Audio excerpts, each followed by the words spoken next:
Oui, alors j'ai cofondé cette entreprise il y a 2 ans, 2014. Alors précédemment, j'ai fait plutôt des études, je dirais plutôt d'autodidacte. C'est-à-dire, j'ai très vite été dans le monde de l'entrepreneuriat, auprès d'un patron à l'époque qui m'a vraiment formé à ça. Ensuite, je travaillé 10 ans dans des grands groupes en France et en Suisse. Et finalement, avec mon associé, on a décidé de développer Wayers. On a vu en venant des grandes entreprises, on a vu qu'on vit une révolution technologique qui est extrêmement forte aujourd'hui. Et la conséquence pour les grandes entreprises, c'est qu'il faut agir plus vite et qu'il y a des nouvelles compétences qu'il faut vraiment absorber plus rapidement. Et ces nouvelles compétences, on les trouve pas partout. Quand on parle de gros hacking, intelligence artificielle, enfin tous ces nouveaux mots-clés qui émergent, où on va chercher des experts business qui ont vraiment cette expertise pour un moment m'aider moi à augmenter mes capacités. Et c'est comme ça qu'on a eu l'intuition d'aller plutôt s'orienter vers les patrons de start-up qui ont réussi pour leur demander s'ils étaient prêts à partager leur retour d'expérience. On a fait un pari à travers ça. Alors le reverse mentoring, c'est un mot un peu technique, mais derrière ça, on a choisi de se concentrer sur quelque chose qui est essentiel, c'est que dans les groupes, ils ont beaucoup d'idées aujourd'hui, c'est pas ça qui manque. Mais ils ont besoin d'aller vite. Et il y a un point clé, c'est d'arriver à convaincre leur direction de miser sur eux.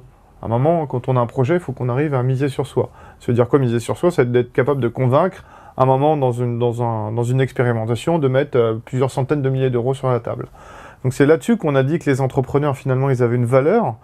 C'est d'aider ces fameux porteurs de projets, que ce soit des collaborateurs, des chefs de projet, des directeurs de programme, des intrapreneurs, à faire en sorte qu'on mise sur eux rapidement. Et pour ce faire, on s'est dit, bah tiens, un entrepreneur qui a réussi dans un domaine, finalement, sa compétence, son expertise est réplicable dans un autre.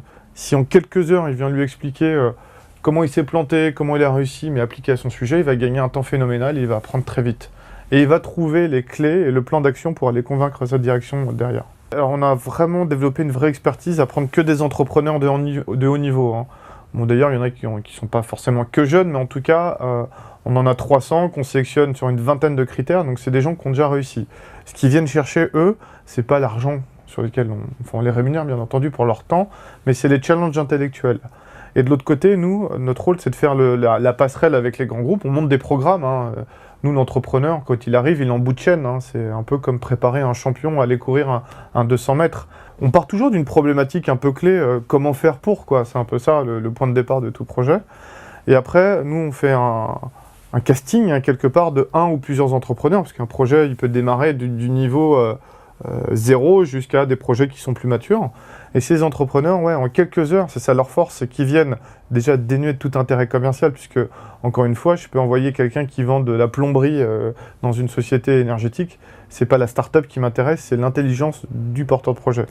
Et ouais, l'intérêt de tout ça, c'est qu'en quelques heures, ça va super vite, quoi. Ils donnent tout leur feedback, leur retour d'expérience, ils challengent, ils crash-testent aussi le projet en disant « Non, ton parcours utilisateur, là, il n'a aucune chance de fonctionner pour telle et telle raison, puisque c'est des gens qui ont réussi et qui sont ultra opérationnels. » C'est ça notre force, c'est d'être très opérationnel.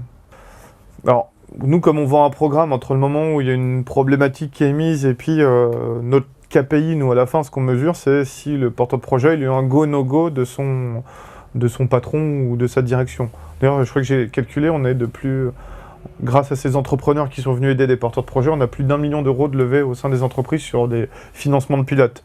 Parce que, bon, tout ça, c'est mignon quand on a des idées, mais le but du jeu, c'est quand même de lancer des pilotes pour voir un moment où l'hameçon va prendre. Ça dure à peu près 1 mois et demi.